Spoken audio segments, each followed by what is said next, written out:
안녕하세요. 미국의 이런저런 소식을 나눕니다. US 시사. 오늘은 교육 정보를 가지고 왔는데요.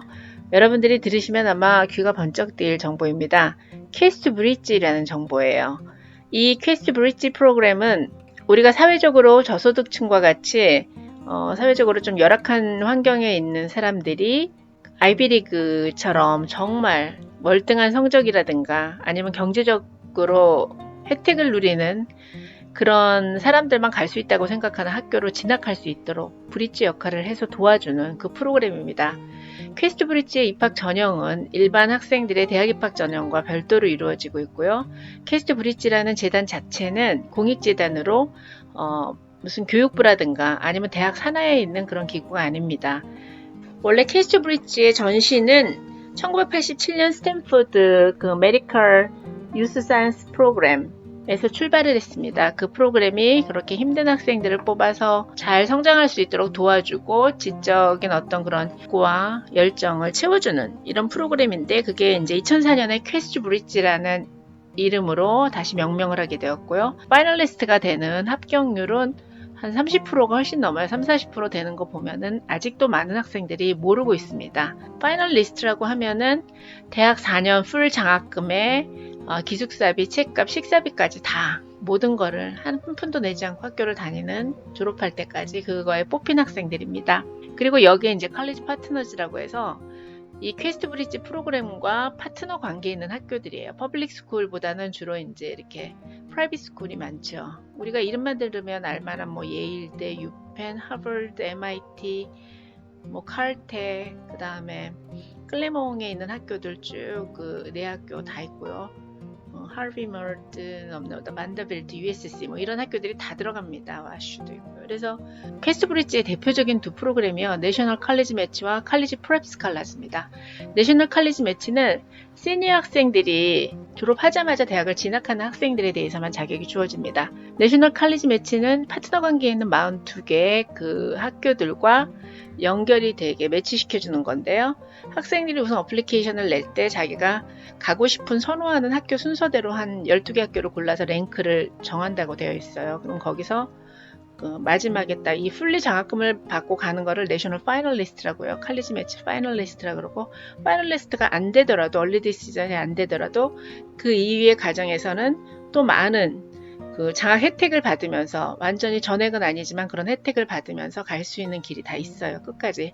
그래서 여기에서 이 결정이 되는 거는 일반 학생들 전형보다 훨씬 더 그 결과가 빨리 나옵니다. 그리고 칼리지 프랩 스칼라스라고 하는 거는 시니어 학생 말고 주니어 때부터 보통 대학 들어갈 때 얘가 여름방학 때 뭘 하고 막 이런 게 있잖아요. 주니어 여름 때 학교 방문도 하고요. 그 다음에 리서치 프로그램이나 이런 여러 가지 다양한 프로그램에 뽑히는 겁니다. 이것도 한 1,000몇백 명을 뽑아요. 신청서를 낸 다음에. 그래서 이거를 하면은 아마 이제 칼리지 매치 될 수 있는 확률이 높겠죠. 그리고 이거 말고도 다양한 혜택의 어워드가 있습니다. 와, 이런 프로그램이 있는데 이건 어떤 학생들이 할 수 있을까요? 자격 요건이 하여튼 네 가지로 나눠서 봅니다. 네 가지 관점에서. 먼저 그 자격이 미국 시민권, 영주권자. 하지만 여기에서 제한되지 않아요. 미국에 있는 고등학교에 다니는 그냥 이 시민권에 상관없는 그냥 학생도 됩니다. 인터내셔널 스튜던트도 된다고 나오고요.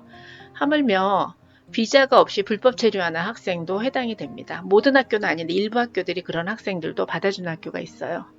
그리고 유학생 같은 경우도 전체 42개 학교는 아니고 그 중에서 한 열 몇 개 학교는 빠지는 것 같아요. 그 학교들이 받아주고요. 그러면은 아카데미컬리 학업적으로는 어느 정도 성취를 한 학생들이 신청할 수 있는가 하면은 전교 속차가 한 5에서 10% 이내에 들어가고요. 그 다음에 A를 주로 많이 받고 뭐 AP 같은 것도 좀 들어야 되고요.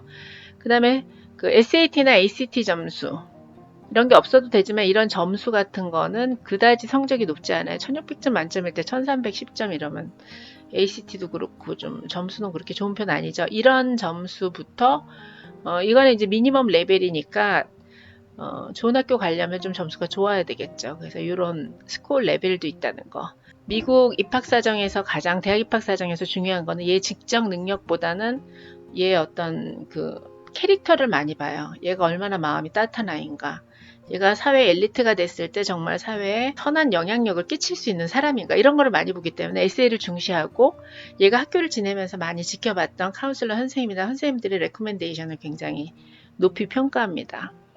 그러면 재정적인 상황이 어떤 학생들이 과연 그 좀 저소득층이라고 분류가 되냐면은 일반적으로 미국에서 올해 같은 경우는 이제 4인 기준으로 했을 때 연소득이 6만 5천 불 이하인 경우에 해당합니다. 하지만 이거는 스트릭트 컷오프가 아니라고 되어 있어요. 이거보다 조금 넘더라도 어플리케이션을 넣을 수 있다고 되어 있고요.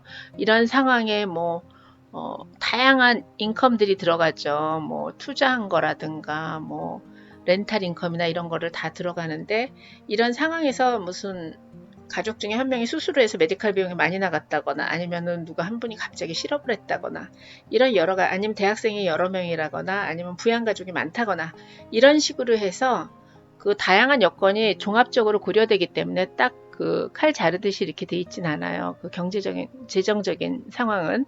그 다음에 예를 들어서 부모님이 별거나 이혼 중일 경우에는 두 분의 소득을 같이 보고해야 된다는 항목도 있고요. 그리고 학생의 환경에서 중요하게 고려되어지는 요소가 커뮤니티에 대한 어떤 리더십 역할을 잘 했는지, 그리고 성취를 잘 했는지, 그러니까 자기 개인적으로만 사는 것이 아니라 어떤 사회적인 영향력을 미치는 거, 그런 거에 대한 부분도 조금 많이 참고를 하고요.